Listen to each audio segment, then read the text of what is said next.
ngwino tukurate, ngwino tugushimire ibyiza uduha, ngwino we mubyeyi Mariya, ngwino Mariya, ngwino Mariya, mwamikazi w'isi, mwamikazi w'ijuru, mwamikazi w'abamarayika, mwamikazi w'abatagatifu, ngwino Mariya, ngwino Mariya.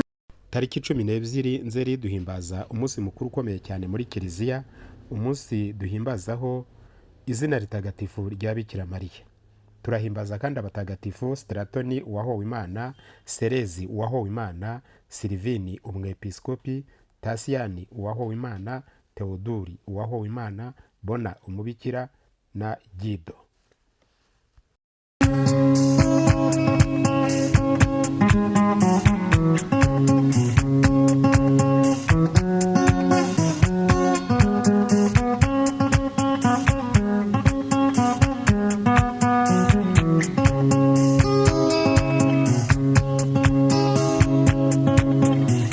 Wowe duhanze amaso, twambarira impumbya, uzadusohoze Mariya ku mwana wawe Yesu Kristo, ngwino Mariya, ngwino Mariya. Mariya ni umubyeyi wacu.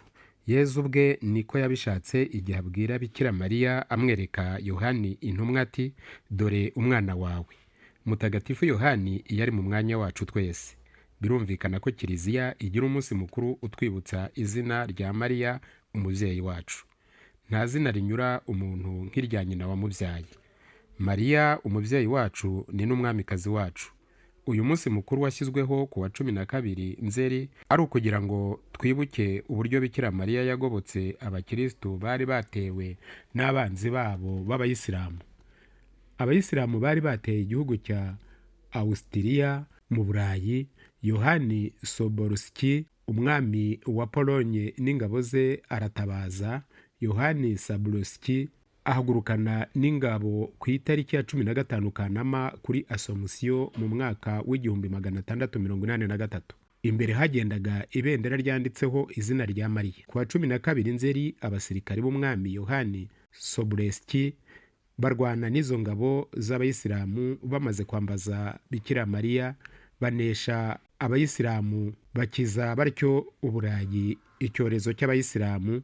Papa ategeka ko buri mwaka kuri iyo tariki bazajya bibuka izina rya Mariya. Twibuke ko buri munsi abakristo bafite undi mwanzi udahwema, ari we Shitani. Mu bishuko byose no mu byago byose twibuke izina ry'umubyeyi wacu uri kumwe na Bikira Mariya. Nta mwanzi ubaho akwiye gutinya. Mbega ibyishimo by'igihe tuzaba twicaye iburyo Mariya ku mwana wawe n'umwami wacu, ngwino Mariya, ngwino Mariya.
Turahimbaza kandi Mutagatifu Gido wabayeho ahagana mu mwaka w'1012.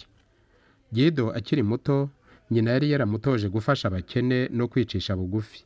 Ibyo kandi yarabikuranye kuko ari bimwe mu by'ingenzi byaranze imibereho ye bikamugeza ku butungane. Kugira ngo arusheho kwitagatifuza, yakoze urugendo rurerure ajya i Roma n'i Yeruzalemu ajyanywe no gusenga. Gido yabereye abamumenye bose urugero rwiza mu gukunda abakene no mu kwitagatifuza. No mu ndunduro y'ubuzima bwe ntiyigeze atezuka na gato mu gutoza abandi kugira imibereho yabafasha kwitagatifuza. Abandi batagatifu bizihizwa uyu munsi: Imerosi muri Furugiya turahimbaza mutagatifu Theodori na Tasiyani abahowe Imana ku ngoma ya Yuliyani umuhakanyi ahagana mu mwaka wa 362. Kuri Alexandria mu Misiri turahimbaza mutagatifu Salezi na Stratoni na bagenzi babo bahowe Imana. I Veroni turahimbaza mutagatifu Silivini umwepiskopi. Mwabiteguriwe kandi mubigezwaho na komisiyo y'itumanaho ya Paroisse Crete Congonil. Murabyumva mu ijwi rya Andre. Mugira amahoro.